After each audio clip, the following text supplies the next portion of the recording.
as I've grown and maturing, I checked a lot of things.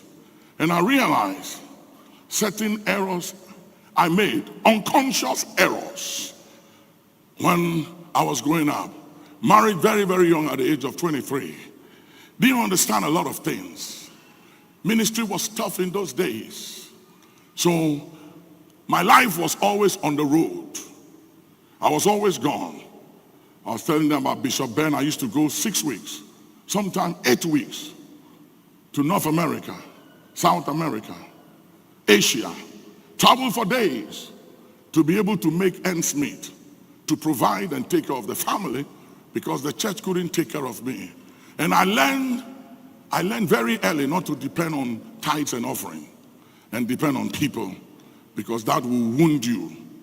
I had one experience and I said, no more. I'm not depending on anybody but God. And I realized when I look back and I look at the lives of my kids, I realize that there is a vacuum that has been created that is going to take a lot of grace and wisdom to bridge that gap. And this was what created the vacuum. I was never there. I provided. I paid their school fees. I made sure they had everything they needed, but I was never there. And I'll go. And even when I come, most times I'm tired, so I have to sleep. And by the time I'm up in the morning, they've left for school. Because I wake up and pray at midnight and go back to sleep. So by the time I'm up, they've left for school. By the time they come back, I'm in the office. When I come back from the office, they are asleep. When they wake up, I'm asleep. And it went on for many years. And I realized just recently by revelation that I was an absentee father. That even though I loved them and I cared for them, I lacked understanding of many things. That is not just provision and providing, but you need to have that emotional connection. And it wasn't there. So they have to raise themselves, and they got to learn to be survivors and create all kinds of things in order for them to survive and to fill that void. But nobody can fill those void, and nothing can fill that void but the love of a father. And it is taking a lot of work to try and bridge that gap. Yesterday I took my grandchildren into the pool and I started doing aerobics with them in the pool. And as I was dancing with them and exercising with them in the pool, I realized that that was what I should have done when my children were like their age. And let me say this to you. Let me say this to fathers and mothers. I know you mean well, and I know you love your kids. And I know you got to provide ends meet. And you got to go out there and work and fight, because life is tough. And life is not fair. And life does not give you what you desire or expect by what you fight for.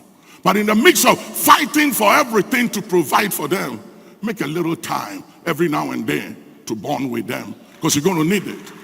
Because if you don't bond with them now, there'll come a time and there'll be such a vacuum between you and them that's going to take a lot to fill it.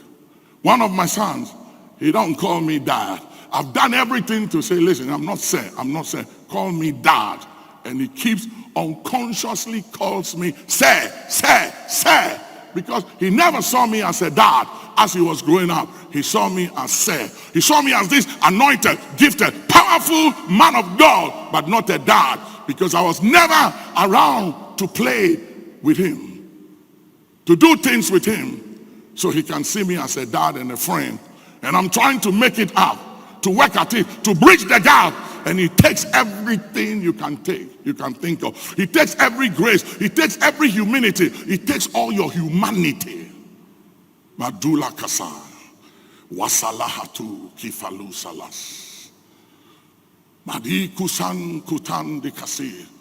I was talking to one of my bishops, and I said, young man, how many kids you have? He told me, what is their ages? And I said, please make time for those kids. I said, you can replace your wife, you can replace anybody, but you can't replace those kids. They are bone of your bone, flesh of your flesh, and it is your blood that flows through their vein. Make time Connect with them right now, because a time will come when it may be too late, and it will only take a divine intervention to bridge the gap.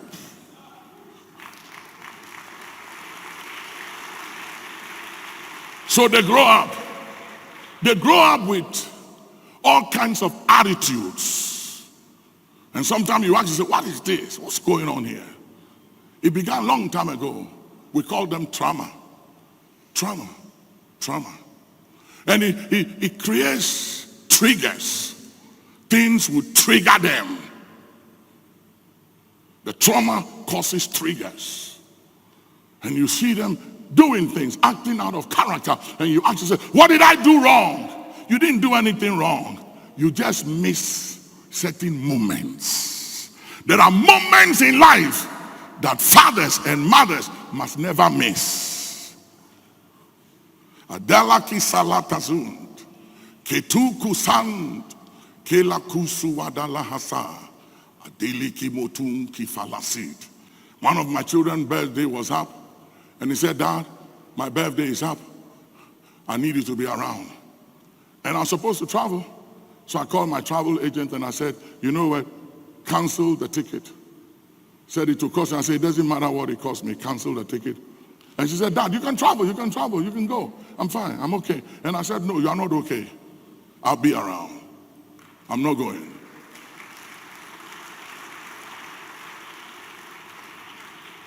Even though she said, you can go, you can go, you can go, she doesn't mean it. Oh. She doesn't mean it. And it will be held against me one day. And it will pile up and add up to all the time I've been absent. So I said, I'll cancel myself. I'm not going. I don't care what meeting it is. I'm not going. I'll be here. And she said, when will you go? I said, don't worry. She said, oh, but you can leave that now. I said, no, I'm not going that day. I'm not traveling. It's your birthday. I'll be here. Nothing matters but your birthday. I'll be here.